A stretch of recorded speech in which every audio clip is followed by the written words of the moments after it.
بسم اللہ الرحمن الرحیم۔ خطبہ نمبر 19۔ جب امیر المومنین علیہ السلام منبر کوفہ پر خطبہ ارشاد فرما رہے تھے کہ اشعث ابن قیس نے آپ کے کلام پر اعتراض کرتے ہوئے کہا کہ یا امیر المومنین، یہ بات تو آپ کے حق میں نہیں بلکہ آپ کے خلاف پڑتی ہے، تو حضرت نے اسے نگاہ غضب سے دیکھا اور فرمایا تجھے کیا معلوم کہ کون سی چیز میرے حق میں ہے اور کون سی چیز میرے خلاف جاتی ہے؟ تجھ پر اللہ کی پھٹکار اور لعنت کرنے والوں کی، تو جولہے کا بیٹا جولہا اور کافر کی گود میں پلنے والا منافق ہے۔ تو ایک دفعہ کافروں کے ہاتھوں میں اور ایک دفعہ مسلمانوں کے ہاتھوں میں اسیر ہوا، لیکن تجھ کو تیرا مال اور حسب اس عار سے نہ بچا سکا، اور جو شخص اپنی قوم پر تلوار چلا دے اور اس کی طرف موت کی دعوت اور ہلاکت کا بلاوا دے، وہ اسی قابل ہے کہ قریبی اس سے نفرت کریں اور دور والے بھی اس پر بھروسہ نہ کریں۔ سید رضی فرماتے ہیں کہ یہ ایک دفعہ کفر کے زمانہ میں اور ایک دفعہ اسلام کے زمانہ میں اسیر کیا گیا تھا۔ رہا حضرت کا یہ ارشاد کہ جو شخص اپنی قوم پر تلوار چلوا دے، تو اس سے اس واقعے کی طرف اشارہ کیا گیا ہے کہ جو اشعث کو خالد بن ولید کے مقابلہ میں یمامہ میں پیش آیا تھا، کہ جہاں اس نے اپنی قوم کو فریب دیا تھا اور ان سے چال چلی تھی، یہاں تک کہ خالد نے ان پر حملہ کر دیا، اور اس واقعہ کے بعد اس کی قوم والوں نے اس کا لقب عرف النار رکھ دیا، اور یہ ان کے محاورہ میں غدار کے لیے بولا جاتا ہے۔ ہمارے چینل کو پہلی مرتبہ دیکھنے والے لوگوں سے التماس ہے کہ ہمارے چینل کو لائک کریں اور سبسکرائب کریں، اور ساتھ ہی ساتھ بیل آئیکن پر کلک کریں۔ اس خطبہ کی مزید تفسیر کچھ اس طرح ہے کہ اس کا اصل نام ماد یکرب اور کنیت ابو محمد ہے، مگر اپنے بالوں کی پراگندی کی وجہ سے اشعث پراگندامو کے لقب سے زیادہ مشہور ہے۔ جب بعثت کے بعد یہ اپنے قبیلہ سمیت مکہ آیا تو پیغمبر صلی اللہ علیہ وآلہ وسلم نے اسے اور اس کے قبیلہ کو اسلام کی دعوت دی، لیکن یہ سب منہ موڑ کے چلتے ہوئے اور ایک بھی اسلام قبول کرنے کے لیے آمادہ نہ ہوا، اور جب ہجرت کے بعد اسلام کے قدم جم گئے اور اس کا پرچم لہرانے لگا اور اطراف و جوانب کے وفد جوک در جوک مدینہ آنا شروع ہوئے، تو یہ بھی بنی کندہ کے ایک وفد کے ہمراہ پیغمبر صلی اللہ علیہ وآلہ وسلم کی خدمت میں آیا اور اسلام قبول کیا۔ صاحب استیاب لکھتے ہیں کہ یہ پیغمبر صلی اللہ علیہ وآلہ وسلم کے بعد مرتد ہو گیا، اور حضرت ابو بکر کے زمانہ خلافت میں کہ جب اسے اسیر کر کے مدینہ لایا گیا تو پھر کہ اسلام قبول کیا، مگر اس وقت بھی اس کا اسلام صرف دکھاوے کا تھا۔ چنانچہ شیخ محمد عبدہ نے حاشیہ نہج البلاغہ پر تحریر کیا ہے کہ جس طرح عبداللہ ابن ابی سلول اصحاب رسول میں تھا، ویسا ہی اشرف علی بن ابی طالب کی جماعت میں تھا، اور یہ دونوں اپنے اپنے عہد میں چوٹی کے منافق تھے۔ جنگ یرموک میں اس کی ایک آنکھ ضائع ہو گئی تھی، چنانچہ ابن قتیبہ نے المعارف میں اسے کانوں کی فہرست میں درج کیا ہے، اور حضرت ابو بکر کی بہن ام فروا بنت ابی قحافہ جو پہلے ایک ازدی کے نکاح میں اور پھر تیم دارمی کے عقد میں تھیں، تیسری دفعہ اسی اشعث سے بیاہی گئیں،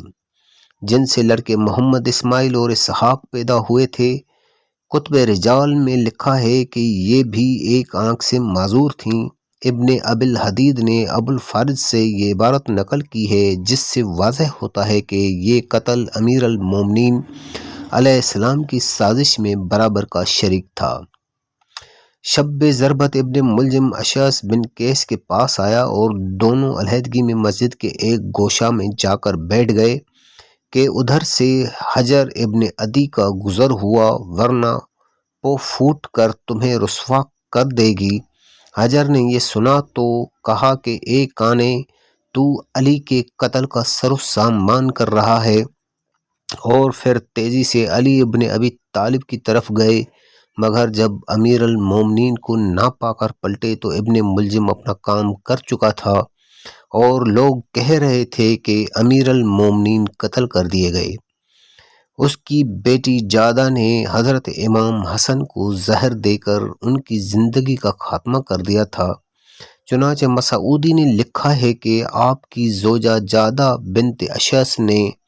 آپ کو زہر دیا اور معاویہ نے اس سے یہ ساز بازی کی تھی کہ اگر تم کسی طریقہ سے حسن کو زہر دے دو تو میں تمہیں 1,00,000 درہم دوں گا اور یزید سے تمہارا عقد کر دوں گا۔ اس کا بیٹا محمد ابن اشعث کوفہ میں حضرت مسلم کو فریب دینے اور کربلا میں خون سید شہداء بہانے میں شریک تھا، مگر ان سب باتوں کے باوجود بخاری، مسلم، ابو داؤد، ترمذی، نسائی اور ابن ماجہ کے روایان حدیث میں سے ہے۔ جنگ نہروان کے بعد مسجد کوفہ میں تحکیم کی بدعنوانیوں کے سلسلہ میں حضرت خطبہ ارشاد فرما رہے تھے کہ ایک شخص نے کھڑے ہو کر کہا کہ امیر المومنین، آپ نے پہلے تو ہمیں اس تحکیم سے روکا اور پھر اس کا حکم بھی دیا،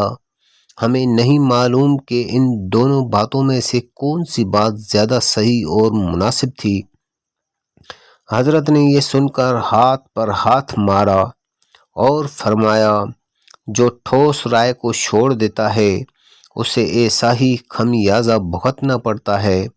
یعنی یہ تمہارے کرتوت کا پھل ہے جو تم نے حزم و احتیاط کا دامن چھوڑ کر تحکیم کے مان لینے پر اصرار کیا تھا۔ مگر اشعث اس سے یہ سمجھا کہ حضرت اپنے بارے میں فرما رہے ہیں کہ میری یہ حیرانی و سرگردانی تحکیم کے مان لینے کا نتیجہ ہے، لہٰذا بول اٹھا کہ امیر المومنین، اس سے تو آپ ہی کی ذات پر حرف آتا ہے، جس پر حضرت نے بگڑ کر فرمایا کہ تمہیں کیا معلوم کہ میں کیا کہہ رہا ہوں، اور تم کیا جانو کہ کون سی چیز میرے حق میں ہے اور کون سی چیز میرے حق میں نہیں ہے اور کون سی چیز میرے خلاف پڑتی ہے۔ تم جولہے اور جولہے کے بیٹے اور کافر کی گود میں پروان چڑھنے والے منافق ہو، تم پر اللہ کی اور ساری دنیا کی لعنت ہو۔ شارحین نے امیر المومنین کے اشعث کو حائق جولہا کہنے کی چند وجہیں لکھی ہیں۔ پہلی وجہ یہ ہے کہ چونکہ یہ اور اس کا باپ اپنے اکثر اہل وطن کی طرح کپڑا بننے کا دھندا کرتے تھے،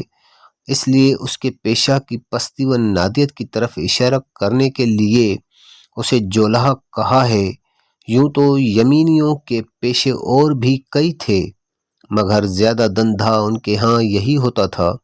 چنانچہ خالد بن صفوان نے ان کے پیشے کا تعارف کراتے ہوئے پہلے اسی پیشے کا ذکر کیا ہے۔ میں اس قوم کے بارے میں کیا کہوں کہ جن میں صرف کپڑا بننے والے، چمڑا رنگنے والے، بندر نچانے والے اور گدھے پر سوار ہونے والے ہی ہوتے ہیں۔ ہدہد نے ان کا ٹھکانہ بتایا، ایک چوہیا نے انہیں غرق کر دیا اور ایک عورت نے ان پر حکومت کی۔ دوسری وجہ یہ ہے کہ حیاکت کے معنی جھوم کر اور بل کھا کر چلنے کے ہیں، اور یہ چونکہ غرور اور تکبر کی وجہ سے شانے مٹکا کر اور بل کھا کر چلتا تھا، اس بنا پر اسے حائق فرمایا۔ تیسری وجہ یہ ہے اور یہ زیادہ نمایاں اور واضح ہے کہ اس کی حماقت و نادیت ظاہر کرنے کے لیے اسے جولہا کہا ہے، چونکہ ہارونی و فرد کو مثل کے طور پر جولہا کہہ دیا جاتا ہے۔ ان کے فہم و فراست کا یہی عروج کیا کم تھا کہ ان کی حماقتیں ضرب المثل بن چکی تھیں، جبکہ کسی خصوصی امتیاز کے بغیر کوئی چیز ضرب المثل کی حیثیت حاصل نہیں کیا کرتی، کہ امیر المومنین علیہ السلام نے بھی اس کی توثیق فرما دی کہ جس کے بعد کسی دلیل کی ضرورت باقی نہیں رہ جاتی۔ چوتھی وجہ یہ ہے کہ جو اللہ و رسول صلی اللہ علیہ وآلہ وسلم کے خلاف جوڑ توڑ کرے اور افطرا پروازیوں کے جال بنے کہ جو صرف منافق ہی کا شیوا ہوتا ہے، چنانچہ وسائل الشیعہ میں ہے کہ امام جعفر صادق علیہ السلام کے سامنے حائق کے ملعون ہونے کا ذکر ہوا تو آپ نے فرمایا اس سے مراد وہ ہے جو اللہ و رسول پر افطرا باندھتا ہے۔ لفظ حائق کے بعد لفظ منافق ارشاد فرمایا ہے، اور دونوں کے واو عطف کا بھی فاصلہ نہیں رکھا تاکہ دونوں کے قریب المعنی ہونے پر روشنی پڑے، اور پھر اس نفاق و حق پوشی کی بنا پر اسے اللہ اور لعنت کرنے والوں کی لعنت کا مستحق ٹھہرایا ہے۔ اس کے بعد فرماتے ہیں کہ تم کفر میں بھی اسیری کی ذلت سے نہ بچ سکے، اور اسلام لانے کے بعد بھی ان رسوائیوں نے تمہارا پیچھا نہ چھوڑا اور تمہیں اسیر بنا لیا گیا۔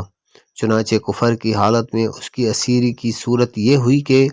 جب اس کے باپ قیس کو قبیلہ بنی مراد نے قتل کر ڈالا تو اس نے بنی کندا کے جنگ آزماؤں کو جمع کیا اور انہیں 3 ٹولیوں میں بانٹ دیا۔ ایک ٹولی کی باغ دوڑ خود سنبھالی اور دوسری 2 ٹولیوں پر قبش ابن ہانی اور کشم ابن ارکم کو سردار مقرر کیا اور بنی مراد پر حملہ کرنے کے لیے چل کھڑا ہوا، مگر بدبختی جو آئی تو بنی مراد کے بجائے بنی حارث ابن کوب پر حملہ کر دیا، جس کا نتیجہ یہ ہوا قبش ابن ہانی اور کشم ابن ارکم قتل کر دیے گئے اور اسے زندہ گرفتار کر لیا گیا۔ آخر 3000 اونٹ فدیہ دے کر ان سے جان چھڑائی۔ امیر المومنین کے ارشاد کے مطابق تجھے تیرا مال و حسب ان دونوں گرفتاریوں میں سے کسی ایک سے بھی نہ چھڑا سکا۔ میں فدیہ سے مراد حقیقی فدیہ نہیں ہے، کیونکہ وہ فدیہ دے کر ہی آزاد ہوا تھا، بلکہ مقصد یہ ہے کہ اس سے مال کی فراوانی اور کنبہ میں توقیر و سر بلندی اس آر سے نہ بچا سکی، اور وہ اسیری کی ذلتوں سے اپنا دامن محفوظ نہ رکھ سکا۔ اس کی دوسری اسیری کا واقعہ یہ ہے کہ جب پیغمبر اسلام نے دنیا سے رحلت فرمائی تو حضر موت کے علاقے میں بغاوت پھیل گئی، جسے فرو کرنے کے لیے حضرت ابوبکر نے وہاں کے حاکم زیاد ابن لبید کو لکھا ہے کہ وہ ان لوگوں سے بیعت لے اور ان سے زکوٰۃ و صدقات وصول کرے۔ چنانچہ جب زیاد ابن لبید قبیلہ بنی عمرو ابن معاویہ کی زکوٰۃ جمع کرنے کے لیے گیا تو شیطان ابن حجر کی ایک اونٹنی جو بڑی خوبصورت اور مضبوط ڈھیل ڈھول کی تھی اسے پسند آ گئی۔ اس نے بڑھ کر اس پر قبضہ کر لیا۔ شیطان اسے دینے پر رضامند نہ ہوا اور کہا کہ اسے رہنے دیجیے اور اس کے بدلے میں کوئی اور اونٹنی لے لیجیے، مگر زیاد نہ مانا۔ شیطان نے اپنے بھائی عدا ابن اجر کو اپنی حمایت کے لیے بلایا اور اس نے بھی آ کر کہا، مگر زیاد اپنے ضد پر اڑا رہا اور کسی صورت میں ہاتھ اٹھانے پر آمادہ نہ ہوا۔ آخر ان دونوں بھائیوں نے مسروق ابن ماد یکرب سے فریاد کی، چنانچہ مسروق نے بھی اپنا زور لگایا کہ کسی طرح زیاد اس اونٹنی کو چھوڑ دے، مگر اس نے صاف صاف انکار کر دیا، جس پر مسروق کو جوش آیا اور اس نے بڑھ کر اونٹنی کھول لی اور شیطان کے حوالہ کر دی۔ زیاد اس پر بھڑک اٹھا اور اپنے آدمیوں کو جمع کیا اور مرنے مارنے کے لیے تل گیا۔ ادھر بنی لبید بھی مقابلہ کے لیے اکٹھا ہو گئے، مگر زیاد کو شکست نہ دے سکے بلکہ بری طرح اس کے ہاتھوں پٹے، عورتیں شنوائیں اور مال و متاع لٹوایا۔ آخر جو بچے کچے رہ گئے تھے وہ اشعث کے دامن میں پناہ لینے پر مجبور ہوئے۔ اشعث نے اس شرط پر کمک کا وعدہ کیا کہ اسے علاقے کا حکمران مان لیا جائے۔ ان لوگوں نے اس شرط کو تسلیم کر لیا اور باقاعدہ اس کی رسم تاج پوشی بھی ادا کر دی۔ جب یہ اقتدار منوا چکا تو ایک فوج کو ترتیب دے کر زیاد سے لڑنے کے لیے نکل کھڑا ہوا۔ ادھر حضرت ابوبکر نے مہاجر ابن امیہ والی یمن کو لکھ رکھا تھا کہ وہ ایک دستہ لے کر زیاد کی مدد کو پہنچ جائے۔ چنانچہ مہاجر فوجی دستہ لے کر آ رہا تھا کہ اس کا سامنا ہو گیا اور دونوں نے ایک دوسرے کو دیکھ کر تلواریں سونت لیں اور مقام زرقان میں مورکہ کار زار گرم کر دیا، مگر نتیجہ میں اشعث میدان چھوڑ کر بھاگ کھڑا ہوا اور باقی ماندہ لوگوں کے ساتھ قلعہ بخیر میں قلعہ بند ہو گیا۔ دشمن ایسے نہ تھے جو پیچھا چھوڑ دیتے، انہوں نے قلعہ کے گرد محاصرہ ڈال دیا۔ اشعث نے سوچا کہ وہ اس بے سر و سامانی کے عالم میں کب تک محصور رہ سکتا ہے، رہائی کی کوئی ترتیب کرنا چاہیے۔ چنانچہ وہ چپکے سے ایک رات قلعہ سے باہر نکلا اور مہاجر سے جا کر ملا اور ان سے یہ ساز باز کی کہ اگر اس سے اور اس کے گھر کے 9 آدمیوں کو امان دے دی جائے تو قلعہ کا دروازہ کھلوا دے گا۔ انہوں نے اس شرط کو مان لیا اور اس سے کہا کہ ان کے نام لکھ کر ہمیں دے دو۔ اس نے 9 نام لکھ کر ان کے حوالے کیے اور اپنی روایتی دانش مندی کا ثبوت دیتے ہوئے اپنا نام اس فہرست میں بھول گیا۔ ادھر یہ طے کرنے کے بعد اپنی قوم سے جا کر یہ کہا کہ میں تمہارے لیے امان حاصل کر چکا ہوں، اب قلعہ کا دروازہ کھول دیا جائے۔ جب دروازہ کھولا گیا تو زیاد کی فوج ان پر ٹوٹ پڑی۔ ان لوگوں نے کہا کہ ہم سے تو امان کا وعدہ کیا گیا تھا۔ زیاد کی سپاہ نے کہا غلط، اشعث نے صرف اپنے گھر کے 10 آدمیوں کے لیے امان چاہی تھی جن کے نام ہمارے پاس محفوظ ہیں۔ غرض یہ کہ 800 آدمیوں کو طے کر دیا گیا اور کئی عورتوں کے ہاتھ قلم کیے گئے اور حسب معاہدہ 9 آدمیوں کو چھوڑ دیا،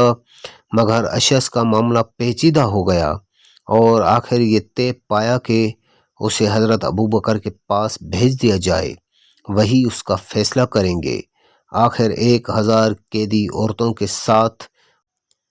اسے بیڑیوں میں جکڑ کر مدینہ روانہ کر دیا گیا۔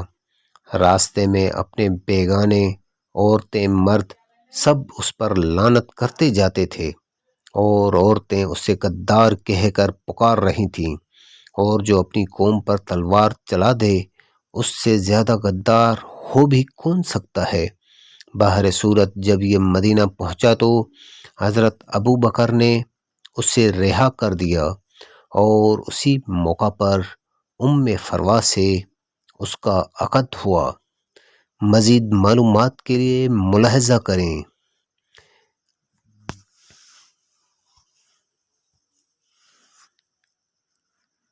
کتاب نہج البلاغہ،